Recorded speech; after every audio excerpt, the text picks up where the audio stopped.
પોરબંદરની ભાવસીજી સરકારી હોસ્પિટલમાં આવેલ વોર્ડમાં નર્સિંગ સ્ટુડન્ટ દર્દીઓની સારવાર કરતા હોવાની ફરિયાદ ઉઠી છે। આજે પણ હોસ્પિટલમાં આવેલા મેઇન વોર્ડ સહિતના વોર્ડમાં વિદ્યાર્થીઓ જ દર્દીની સારવાર કરતા નજરે ચડ્યા હતા। પોરબંદરની ભાવસીજી સરકારી હોસ્પિટલમાં નર્સિંગ સ્કૂલના વિદ્યાર્થીઓ પ્રેક્ટિસ માટે આવતા હોય છે। આ વિદ્યાર્થીઓને નર્સિંગ સ્ટાફની દેખરેખ હેઠળ સારવાર આપવાની હોય છે, પરંતુ હોસ્પિટલમાં આવેલ મેઇન વોર્ડ તેમજ ઇમરજન્સી વોર્ડમાં સ્વામિનારાયણ નર્સિંગ સ્કૂલના વિદ્યાર્થીઓ નર્સિંગ સ્ટાફની દેખરેખ વગર જ દર્દીઓની સારવાર કરતા હોવાનું સામે આવ્યું છે। નર્સિંગના વિદ્યાર્થીઓને પૂરતો અનુભવ ન હોવા છતાં સારવાર કરતા હોવાથી દર્દીઓને પણ મુશ્કેલી વેઠવી પડે છે। મારું નામ રમેશ સાદિયા, કડિયા પ્લોટમાં રહેવાનું છે।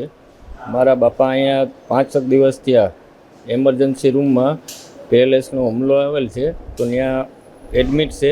તો ત્યાં સ્ટુડન્ટ જે આ શીખવાડું સ્ટુડન્ટ છે એ સૂઈને આંતેન ભરાવે તો પંચરું પાડી ને હાથ પણ સોજી ગયો। તો હું ત્યાં સિસ્ટરને કહેવા ગયો કે ભાઈ આ તમે સ્ટુડન્ટ પંચરું પાડે તો તમે આવીને તો કે ભાઈ તો હવે અમારા ટાઈમે કે અમે આવો તમે નીકળો અહીંથી, એવો અમને જવાબ આપ્યો। અહીંયા સ્ટુડન્ટ જે બધું જે કામ કરે છે એ બધું સ્ટુડન્ટને જ કરાવે છે ને એ ખુદ આરામથી બેઠા હોય મોબાઈલમાં ને એવું કરતા હોય છે।